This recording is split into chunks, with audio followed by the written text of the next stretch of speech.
மூத்த பத்திரிகையாளர் வெங்கடேஷ் சார் நம்மளோட நினைச்சிருக்காரு. வணக்கம் சார். வணக்கம் சார். ஜனநாயகன் திரைப்படம் எப்போ வெளியாகும் அப்படிங்கிற மாதிரி ஏகப்பட்ட கேள்விகள் இருக்கு. விஜய் அதை பற்றி கோவமாக பேசியிருக்காரு.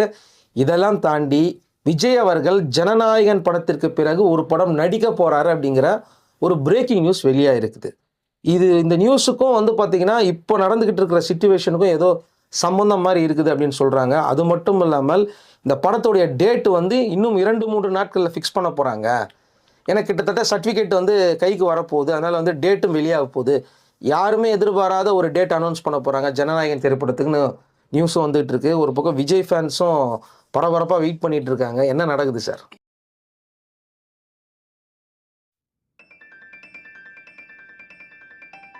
இப்போ ஜனநாயகன் படத்துக்கு என்ன பிரச்சனை வந்தது, என்ன நடந்துட்டுங்கிறது எல்லாருமே அறிந்தது. பட் இதற்கு முன்பாக மக்கள் எம்ஜிஆர் அவர்களுக்கு இதே மாதிரி ஒரு பிரச்சனை நடந்தது. அது கிட்டத்தட்ட பார்த்தீங்கன்னா உலகம் ஸ்டு வாலிபன்னு சொல்லி அவருடைய தயாரிப்பில் டைரக்ஷனில் டபுள் ஆக்ஷன் நடித்த படம், மிகுந்த எதிர்பார்ப்போடு இருக்கிற படம். இவர் உலகம் ஸ்டு வாலிபனா அப்படின்லாம் அந்த அரசியல், ஏன்னா அரசியல் கட்சி கிட்டத்தட்ட வந்துட்டார் இல்லையா, அப்போது நிறைய விஷயங்கள் பேசப்பட்டது. இன்றைக்கு எப்படி விஜய்க்கு ஏகப்பட்ட பேர் பேசிகிட்டு இருக்காங்களோ அதே மாதிரி எம்ஜிஆர் அவர்களுக்கு பேசப்பட்ட சம்பவம் அன்றைக்கி இருந்தது. இவர் போய் உலக சுற்றுறாரா, இவர் வாலிபனா, அப்படி இப்படிலாம் நிறைய விஷயங்கள், பாடல் காட்சியெல்லாம் பண்ணும்போது பள்ளிக்கூடம் போகலாம்ன்ற மாதிரிலாம் ஒரு லிரிக் வரும். இந்த வயசில் பள்ளியிடம் போப்பாரா, அவன் நிறைய ட்ரோல் செய்யப்பட்ட விஷயங்கள் நிறைய படம். பட் அதுவே அந்த படத்துக்கு மிகப்பெரிய எக்ஸ்பெக்டேஷன் ஆச்சு.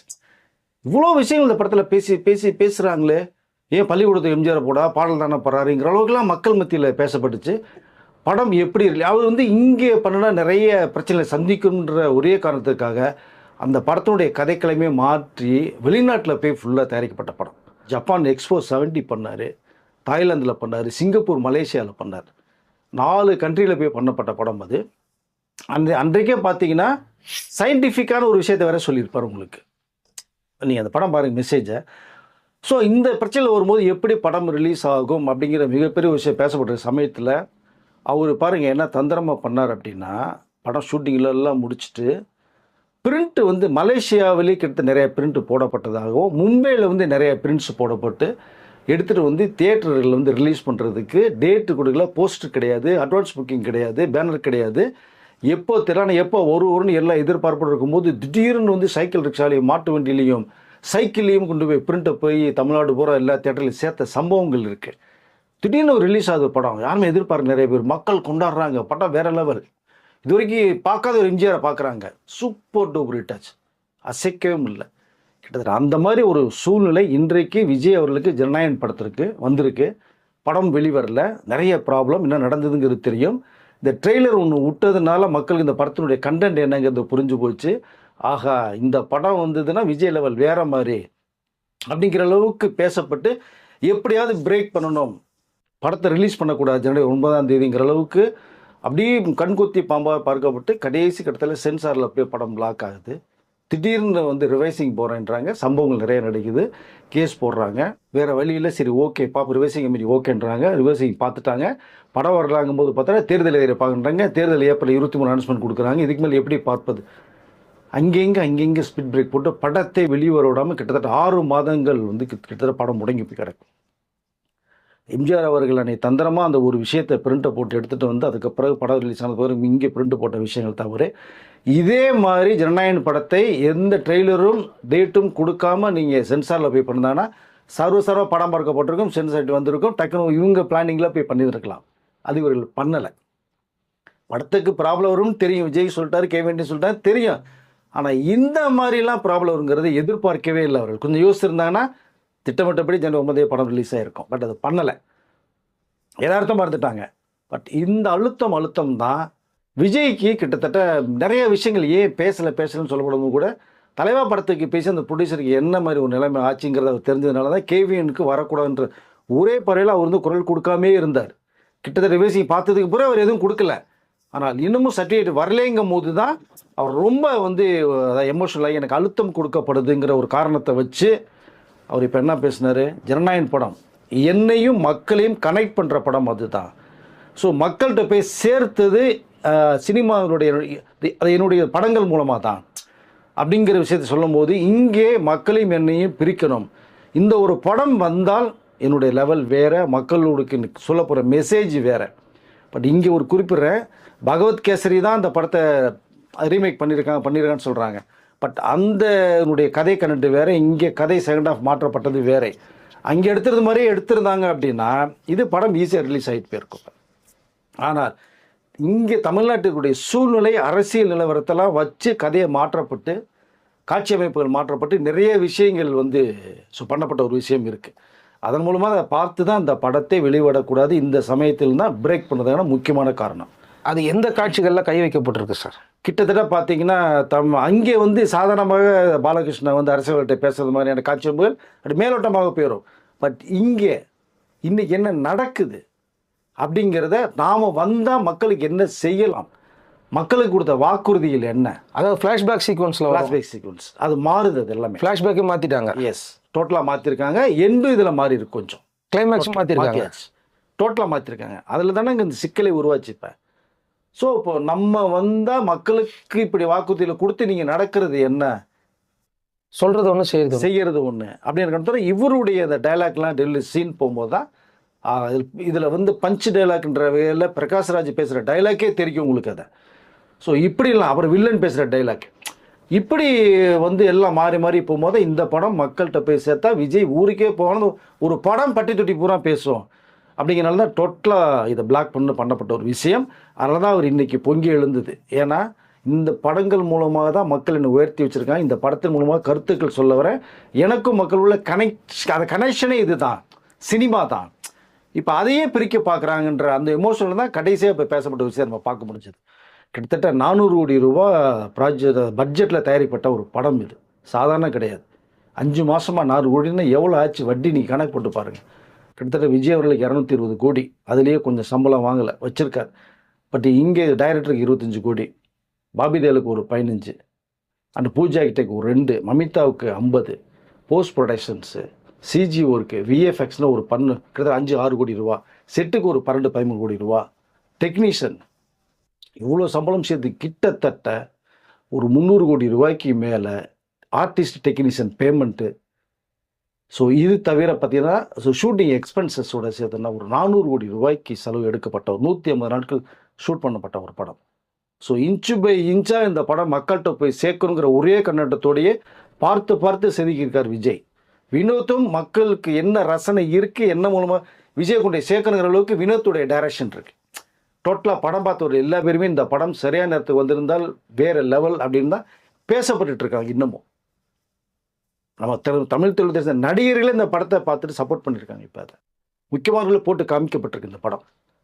ஸோ இது மூலமாக சென்சார்ஸ் இன்னும் வரலேங்கிற ஒரே கண்ணோட்டத்தோடு தான் விஜய் வந்து ரொம்ப ஆக்ரோஷமாக இப்போ பேசப்பட்ட ஒரு விஷயம். சர்டிஃபிகேட்டு எனி டைம் இப்போ கிடைக்கிற வாய்ப்பு இருக்குது. தேர்தல்களில் பார்க்குறதுக்கு இனி வாய்ப்பு இல்லை. 23 எலெக்ஷனு, நீங்கள் 23 எலெக்ஷன் முடிஞ்சோடனே 24 சர்டிஃபிகேட் கண்டிப்பாக வந்துடும், மாற்று கருத்தே இல்லை. வந்துட்டால் இந்த மாதம் படம் ரிலீஸ் ஆன வாய்ப்புகள் நிறையா இருக்குங்கிற ஒரு தகவல் பேசப்பட்டுருக்கு. இன்னொரு பக்கம் ஒரு தகவல் பேசுகிறது என்னென்னா, இது மேபி இந்த எலெக்ஷன் முடிஞ்சு ரிசல்ட்டுக்கு பிறகு சர்டிஃபிகேட் வர்றது மாதிரியும், கிட்டத்தட்ட ஒரு ஃபெஸ்டிவல், இந்த பக்ரீத் ஃபெஸ்டிவலில் படம் வரலாம் அப்படிங்கிறது மாதிரியும் ஒரு கண்ணோட்டம் இருக்குது. ஆனால் எப்போ டேட்டு அப்படிங்கிறத வந்து விஜயும் கேவியும் மட்டுமே இறுதிக்கட்டமாக ஒரு பேச்சுவார்த்தை போயிட்டுருக்காங்க. ரிசல்ட்டுக்கு முன்னாடி படத்தை ரிலீஸ் பண்ணிடலாம் அப்படிங்கிறது தான் என்னுடைய கருத்தும். அதுதான். அதற்கு பிறகு நீங்கள் வந்து மே மாதம் 2nd 3rd வீக்கெலாம் போனீங்கன்னா அது எப்படி இருக்குங்கிறது தெரியல. ஆனால் அந்த நாட்கள் தள்ள வேண்டாங்கிற ஒரு விஷயத்தை தான் நீங்கள் பதிவு பண்ண விரும்புகிறேன் சார். விஜய் என்ன சொன்னார் அப்படின்னா, ஜனநாயகன் திரைப்படம் தான் என்னுடைய கடைசி திரைப்படம்னு சொல்லிட்டு அதோடைய ஆடியோ லான்ச்சை வந்து மலேசியாவில் வச்சுருந்தாங்க. தன் கூட ஒர்க் பண்ண எல்லா இயக்குநர்களும் அந்த இடத்துக்கு வந்திருப்பாங்க, பார்த்துருப்பீங்க. ஆனால் இப்போது விஜய் அவர்கள் இன்னொரு திரைப்படம் பண்ணி கொடுக்க போகிறாரு அப்படிங்கிறத சொல்லப்படுது. அதுக்கு காரணம் வந்து வட்டி விகிதம் அதிகமாகிருச்சு. இந்த படத்துடைய வட்டி 400 கோடி ரூபாய்க்கு ஒரு மாதம் வட்டி போட்டிங்கனாலே கிட்டத்தட்ட 6 மாதம் ஆகுது. ஒரு ஃபுல் படமே எடுக்கலாம், 2-3 திரைப்படங்கள் எடுக்கிற அளவுக்கு வட்டி அதிகமாகிருச்சு.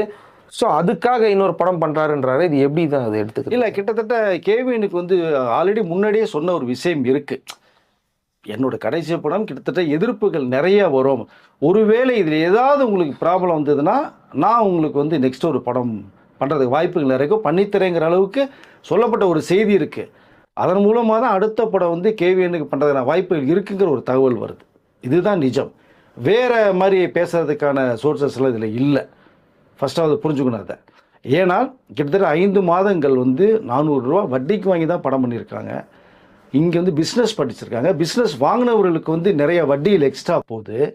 அவர்கள் கேள்வி கேட்குறாங்க. ஓடிடி கூட அக்ரிமெண்ட்டை கேன்சல் பண்ணி புது அக்ரிமெண்ட் போடுறாங்க. வெளிநாட்டு உரிமை வாங்கினவர்கள் எல்லாருமே அவங்க வட்டி வாங்கியிருக்காங்க, இவர்கள் வட்டி வாங்கியிருக்காங்க. ஒட்டுமொத்தமாக அந்த 5 மாதம் வரும்போது வந்து இது எல்லாமே விஜயினுடைய பார்வைக்கு வந்தது. அதன் நோக்கமாக தான் ஒரு படம் கண்டிப்பாக இதனுடைய பாதிப்புகள் நிறைய வந்தால் பண்ணலாங்கிற நோக்கத்தில் தான் இருக்காரு. அது ஒன்றும் மார்க்கெட்டில் பண்ணுறதுல என்ன சார் ஒன்றும் தவறு கிடையாது. டெப்டி சிஎம் இருந்துகிட்டே படங்கள் வரிசையாக பண்ணிகிட்டு இருக்காங்க. அல்ல இது வேறே அது வேறே. நீங்கள் அரசியலுக்குள்ளே முழுமையாக போனால் அதுக்காக கலைத்துறையை ஒன்றுன்ற அவசியம் இல்லை. நேரம் இருந்தால் நீங்கள் பண்ணலாம் இல்லையா? நம்ம அப்படி தான் பார்க்கணும் அதை. அல்ல நெக்ஸ்ட்டு ஒரு படம் பண்ணுறதுக்கான வாய்ப்புகள் நிறைய இருக்குது. அது எப்படின்னா இந்த மாதிரி சந்தர்ப்பங்கள் ஜனநாயகனுக்கு மாறுமேயானால் கண்டிப்பாக அதை ஈக்குவல் பண்ணுறதுக்கான ஒரு விஷயத்துக்காக விஜய் பண்ணுறதா சொல்லியிருக்கார். அதுதான். பட் கண்டிப்பாக ஒரு படம் பண்ணுவார். விஜய் 71 வரும். பட் இந்த படம் ரிலீஸ்க்கு பிறகு எடுக்கப்பட்ட ஒரு முடிவாக அது மாறுது. கொஞ்சம் வெயிட் பண்ணுங்க, நம்ம பேசலாம் அடுத்த வீடியோவில் தான். Okay sir. இப்போ விஜய் அடுத்த திரைப்படம் நடிக்க வர்றாரு அப்படிங்கிறப்போ அரசியலுக்கும் இதுக்கும் ஏதாவது சம்பந்தம் இருக்குதா? ஒருவேளை அந்த திரைப்படத்தால் வர்றதுனால விஜய் அரசியலை விட்டு வர்றாரு அப்படி எடுத்துக்கிறதா, இல்லை அதுக்கு இதுக்கு சம்மந்தம் இல்லை நம்ம நினச்சிக்கிறதா? இல்லைங்க, இப்போது நான் இதுக்கு சின்ன ஒரு எக்ஸாம்பிள் ஒன்று சொல்கிறேன். மக்கள் தலைவர் எம்ஜிஆர் அவர்கள் வந்து முதலமைச்சரானதுக்கு பிறகு வந்து 2 படங்கள் முன்னாடி கமிட் பண்ணி வச்சுருந்தாங்க. அவர் அரசியல் இருக்கும்போது 72 கட்சி அமைச்சர் 77 வரைக்குமே படம் பண்ணிட்டு இருந்தார். நீங்கள் நிறைய படங்கள் பண்ணார். அதில் எல்லாமே சூப்பர் டூப்பர் ஹிட் ஆச்சு படம் உங்களுக்கு.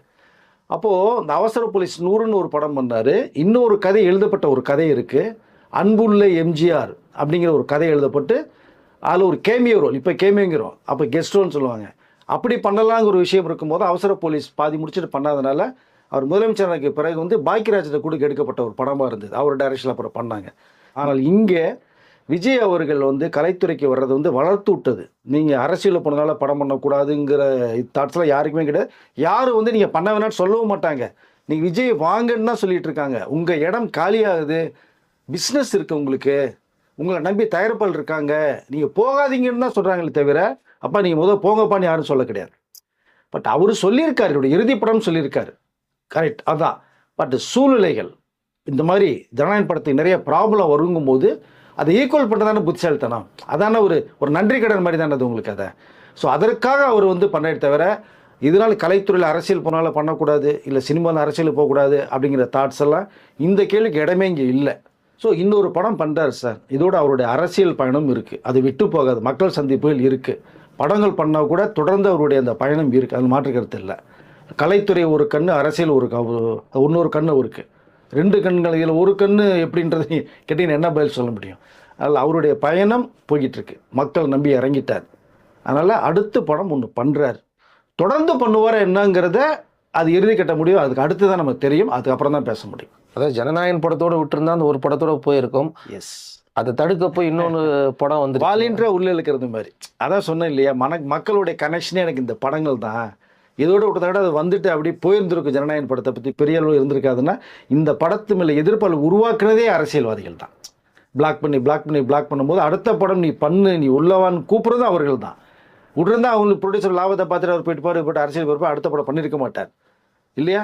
ஆனால் அந்த மக்களுடைய கனெக்டிவிட்டி ஒன்று இருக்கு இல்லையா, அது விட்டு போகாது எப்போவுமே. இவருடைய அன்பு விட்டு போகாது. ஸோ மீண்டும் ஒரு படம் பண்ணுறாங்கன்னா அதுக்கு காரணமும் இவர்கள் தான். இது இல்லாமல் இருந்தால் சிறப்பாக இருந்திருக்கும். ஆனால் ஒரு படம் பண்ணுறார். இது நீங்கள் சொன்னா பார்த்தா விஜய் ரசிகர்கள் கொண்டாட தான் ஆரம்பிப்பாங்க. கண்டிப்பாக அவங்க தான். ஏங்க இப்போ தான் நான் சொன்னேன், எல்லா பேரும் நீங்கள் போகுதுன்னு சொல்கிறாங்க, ரசிகர்கள் நீங்கள் படம் பண்ணிகிட்டே இருங்கன்னா தலைவா அப்படின்னு தான் சொல்கிறாங்க அதை. அதனால் அவருக்கு இருக்கிற வேல்யூ வேறு தான் உங்களுக்கு. அதை அந்த இடத்த விட்டுட்டு தான் போகிறேன். பிஸ்னஸ் வேல்யூ இருக்குது. எஸ், ஏகப்பட்டது இருக்குது உங்களுக்கு. அதை அதில் ஸ்பேஸ் இன்னமும் இருக்குது. பட் இதற்கு பிறகு என்ன முடியுங்கிறத நம்ம அடுத்த வீடியோவில் நிறைய தகவல் வருது, நம்ம பேசுவோம் டீட்டெயிலாக. ஓகே சார், இது வந்து கொஞ்சம் வேறு மாதிரி டாப்பிக்காக போயிடுச்சு. ஆக்சுவலாக விஜய் படம் எப்போ வரும்னு ஆரம்பித்து கடைசியில் அடுத்த படமும் வரப்போகுது அப்படிங்கிற மாதிரி போய் முடிஞ்சிருச்சு. ஜிகர்தண்டா 2 படத்தில் கூட சில காட்சிகள் நீங்கள் சொன்னதெல்லாம் சிங்க் ஆச்சு. அதில் ஒரு ஹீரோவுடைய படத்தை வந்து வெளியிட விடாமல் தடுக்கிற மாதிரியான பிரச்சனைகள்லாம் பண்ணுறது, தேட்டரில் ரிலீஸ் ஆகக்கூடாதுன்ற அதான் கார்த்திக் சுப்ராஜ் அதில் சொன்னாரோ ரெஃபரன்ஸா சீன் அமைக்கப்பட்டிருக்கு. அதில் உங்களுக்கு படம் பார்த்தீங்கன்னா தெரியும். சரி, ஓகே. சில சம்பவங்கள் வந்து நீங்கள் ஸ்க்ரீனில் பார்க்குறதால நிஜத்தில் நடக்கிற மட்டும் தான் ஃபோக்கஸ் பண்ணுவாங்க சார். அதுதான் ரெஃபரன்ஸாக ஜிகர்தண்டாவில் கார்த்திக் சுப்ராஜ் வச்சிருக்காரு போல. அந்த ரெஃபரன்ஸ் கண்டிப்பாக வைப்பாங்க. இப்போ விஜய் ரசிகர்கள்கிட்ட விட்டுறலாம், இப்போ விஜய் இன்னொரு படம் பண்ணால் ஓகேவா, இல்லை வந்து அரசியலுக்குள்ளே இருக்கட்டும் இன்னொரு படம் வேணான்றத நீங்களே கமெண்ட் செக்ஷனில் கமெண்ட் அவரோட கருத்துக்கள் கண்டிப்பாக பதிவு பண்ணட்டும். இது விஜய் பார்ப்பார்ல, அவர் முடிவு பண்ணட்டும். ஓகே, அடுத்த வீடியோவில் சந்திப்போம். மீண்டும் ஜனநாயகன் குறித்து அடுத்த அப்டேட்டு தேதியோட மீட் பண்ணலாம் சார். கண்டிப்பாக சார். நன்றி சார். நன்றி சார்.